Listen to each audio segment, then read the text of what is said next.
نحمده ونصلي على رسوله الكريم اما بعد فاعوذ بالله من الشيطان الرجيم بسم الله الرحمن الرحيم رب اشرح لي صدري ويسر لي امري واحلل عقدة من لساني يفقهوا قولي۔ پڑوسی کا حق۔ حدیث میں آیا ہے کہ پیغمبر اسلام صلی اللہ علیہ وسلم نے فرمایا کہ خدا کی قسم وہ مومن نہیں ہے، خدا کی قسم وہ مومن نہیں ہے، خدا کی قسم وہ مومن نہیں ہے۔ 3 دفعہ لوگوں نے کہا اے خدا کے رسول صلی اللہ علیہ وسلم کون؟ آپ نے فرمایا وہ شخص جس کا پڑوسی اس کی زیادتیوں سے امن میں نہ ہو۔ کتنی سخت بات ہے۔ قال رسول اللہ صلی اللہ علیہ وسلم واللہ لا یؤمن واللہ لا یؤمن واللہ لا یؤمن قیل من یا رسول اللہ قال الذی لا یأمن جارہ بوائقہ۔ بخاری کتاب الادب، مسلم کتاب الایمان۔ پڑوسی کون ہوتا ہے؟ جو ساتھ کلاس میں جو ساتھ بیٹھے ہیں پڑوسی، کسی جگہ پر، کسی ادارے میں، کسی کمپنی میں آپ کام کرتے ہیں، جو لوگ اکٹھے کام کرتے ہیں، گھر جن کے ساتھ ساتھ ہوتے ہیں، جن لوگوں کے ساتھ بھی آپ مل کے رہتے ہیں۔ انسان ایک سماجی مخلوق ہے۔ اپنے ورک پلیس کو سوچیے، کام کہاں کرتے ہیں، اور آپ کے ساتھ جو لوگ بیٹھے ہیں کیا آپ نے ان کو ورکنگ انوائرنمنٹ پرووائڈ کیا ہوا ہے؟ ایسا تو نہیں کہ آپ اپنے ہل جل سے یا شور سے یا باتوں سے دوسرے کو کام کرنے ہی نہیں دے رہے۔ انسان ایک سماجی مخلوق ہے، وہ جہاں بھی رہتا ہے ایک سماج کے اندر رہتا ہے، یعنی سوسائٹی میں رہتا ہے۔ حتیٰ کہ آدمی جب سفر کرتا ہے اس وقت بھی کچھ لوگ اس کے ساتھی بن جاتے ہیں۔ جب طالب علم ہے آپ تو کچھ لوگ یہاں بھی آپ کے ساتھی ہیں۔ یہ تمام لوگ انسان کے پڑوسی ہیں۔ اب ایک انسان وہ ہے جو لوگوں کے درمیان رہتے ہوئے ان کی پوری طرح رعایت کر رہا ہو۔ وہ ایسی بات نہ کہے جس سے لوگوں کے جذبات بھڑکیں، یعنی انہیں تکلیف دے۔ وہ ایسے کام نہ کرے جو اس کے قریبی لوگوں کے لیے مسئلہ پیدا کرنے والا، یعنی مسائل کھڑے نہ کرے۔ وہ اپنی زندگی کے لیے سرگرم ہو، آپ اپنے لیے کوشش کریں، مگر اس طرح کہ اس کی سرگرمی دوسروں کے لیے نقصان یا پریشانی کا سبب نہ بنے۔ یہ وہ انسان ہے جس نے اپنے پڑوسی کا حق ادا کیا۔ دوسرا انسان وہ ہے جو صرف اپنی رعایت کرنا جانتا ہو، اپنا الو سیدھا کرنا جانتا ہو، دوسروں کی رعایت سے اسے کوئی دلچسپی نہ ہو۔ کیا نہ ہو؟ دوسرے کے سال میں اسے کوئی انٹرسٹ نہیں۔ ایسا انسان دوسروں کے لیے مستقل مسئلہ بنا رہے گا۔ وہ اپنے غیر محتاط بول سے دوسرے کے جذبات کو ٹھیس پہنچائے گا۔ وہ ایسی کاروائیاں کرے گا جو دوسروں کا امن و سکون چھین لینے والی ہوں۔ وہ جب اپنا کوئی مقصد حاصل کرنا چاہے گا تو اس کے لیے وہ ایسی غیر ذمہ دارانہ کاروائیاں کرے گا جو دوسروں کی زندگی میں خلل ڈالنے والی ہوں۔ ایسا انسان اپنے قریبی لوگوں کے لیے برا پڑوسی ہے۔ مثلا غیر ذمہ دارانہ کارروائی جو دوسروں کی زندگی میں خلل ڈالنے والی ہے، مثلا اگر آپ نے کسی اپنے رشتہ دار کو ملنے کے لیے گئے ہیں، گاڑی صحیح جگہ نہیں پارک کی، تو آپ نے کیا کیا؟ کسی کا پارکنگ لاٹ بلاک کر دیا، تو آپ نے ان کی زندگی میں خلل ڈالا، مشکل ڈالی۔ جو آدمی اپنے پڑوسی کے لیے اچھا ہو وہی اچھا انسان ہے، اور جو آدمی اپنے پڑوسیوں کے لیے برا ہو وہی برا انسان۔ اپنے فائدے کے لیے دوسرے کو نقصان پہنچانا بلا شبہ ایک جرم ہے۔ اپنے فائدے کا کام کرنا کوئی برا نہیں کہ آپ اپنے فائدے کے لیے کام کر رہے ہیں۔ ہر کوئی اپنے فائدے کے لیے کام کرتا ہے۔ مثلا آپ سبزی خریدنے گئے ہیں، کس لیے خریدنے گئے ہیں؟ اپنے فائدے کے لیے۔ کوکنگ کر رہے ہیں، کس لیے کر رہے ہیں؟ کھا رہے ہیں، اپنے فائدے۔ کوئی برائی نہیں اس میں، آپ خریدیں، آپ پکائیں، آپ کھائیں، جو مرضی کھائیں۔ لیکن اگر آپ خریدتے وقت کوئی ایسا کام کریں کہ جس سے دوسروں کے لیے مشکل ہو، پکاتے ہوئے ایسا کام کریں کہ آپ کے کھانے کی خوشبو پڑوسی کے گھر جا رہی اور وہاں کھانا ہی کوئی نہیں، یا 2 لوگوں کے ساتھ مل بیٹھ کے کھا رہے ہیں اور آپ ان کا بھی کھانا کھائے جا رہے ہیں، تو یہ چیز جو ہے یہ آپ نے اپنا فائدہ جا کے دوسرے کے لیے مشکل پیدا کی۔ جب تک آپ کا اپنا فائدہ تھا اور دوسرے کو نقصان نہیں تھا، فائن، ویل اینڈ گڈ۔ لیکن جب آپ نے اپنے فائدے کے لیے دوسرے کا نقصان کیا، وہاں سے خرابی شروع ہو گئی۔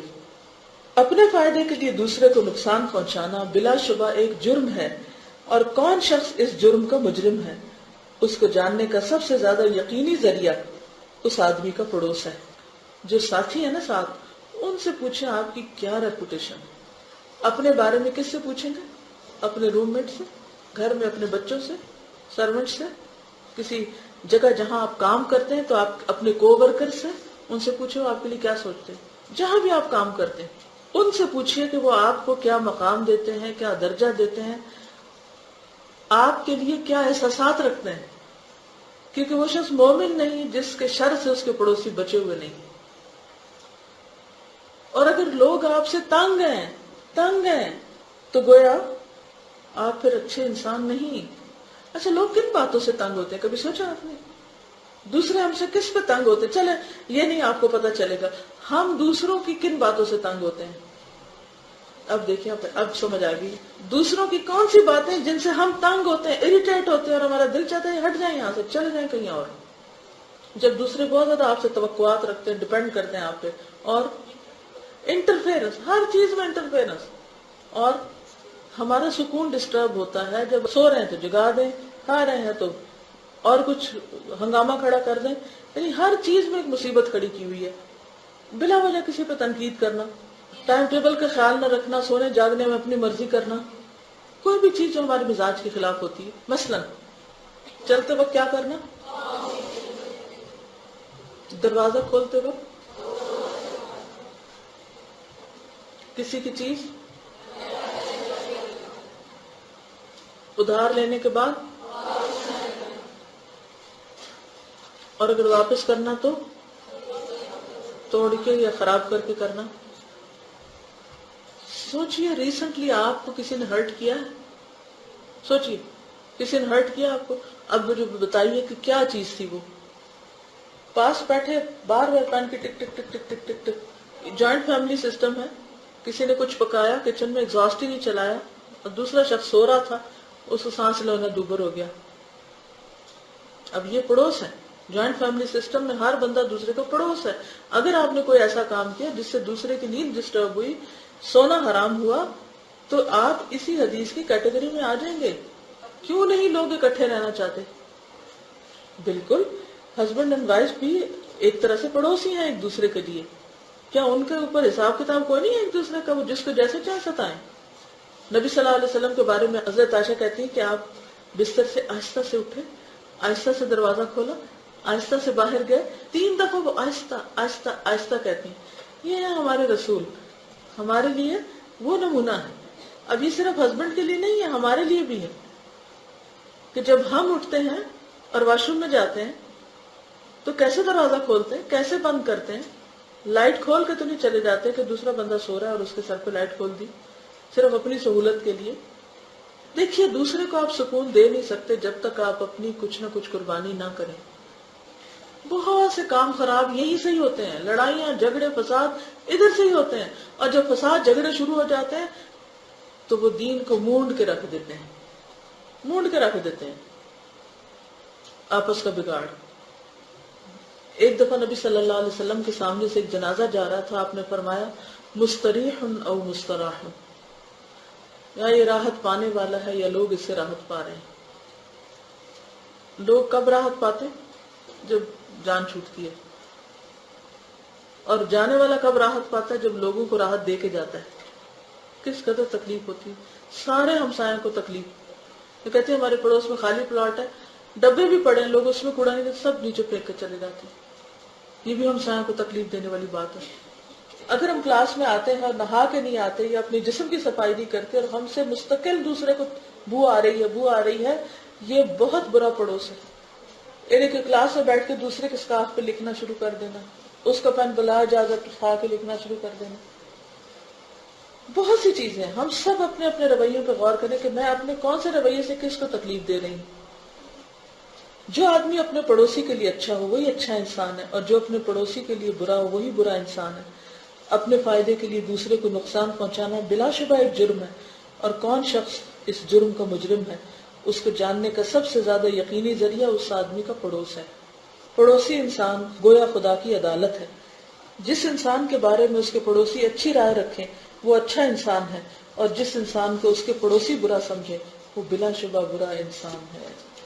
تو دیکھیے آپ کے ساتھی آپ کے بارے میں کیا کہتے ہیں، یہ ہے آپ کا ہوم ورک۔ یہ ہو نہیں سکتا کہ کوئی اچھا کرے اور اس کو اچھا نہ ملے، سم ٹائم اس سے نہیں ملتا لیکن کسی اور طرف سے ضرور مل کے رہتا ہے۔ خدا کا خوف نہیں ہے نا، صرف اپنی انا اور اپنی ذات کا پتہ ہے کہ ہم کسی طرح آگے نکل جائیں، اور یہی چیز انسان کو سب سے زیادہ نقصان دینے والی۔ اس میں میں سوچتی ہوں کہ ہم کسی کے تو اوپر نہیں کنٹرول کر سکتے، مگر ہم اپنے کچھ اصول ایسے رکھیں کہ ہم لوگوں کے رویے کے تابع نہ ہوں، اور یہ یقین رکھیں کہ جب کوئی اچھا کرتا ہے اس کو اس کا صلہ لازماً اچھا ملتا ہے، اس سے نہیں کہیں اور سے ضرور کمپنسیٹ ہوتا ہے۔ محتاط رہیں، ہوشیار رہیں، لیکن یہ ہے کہ اسلام ہمیں یہ سکھاتا ہے کہ برائی کو برائی سے دور نہیں کرو، برائی کو اچھائی سے دور کرو، اور صبر سے کام لو، کچھ عرصے کے بعد حالات تبدیل ہونے لگتے ہیں۔ اوکے، السلام علیکم ورحمۃ اللہ وبرکاتہ۔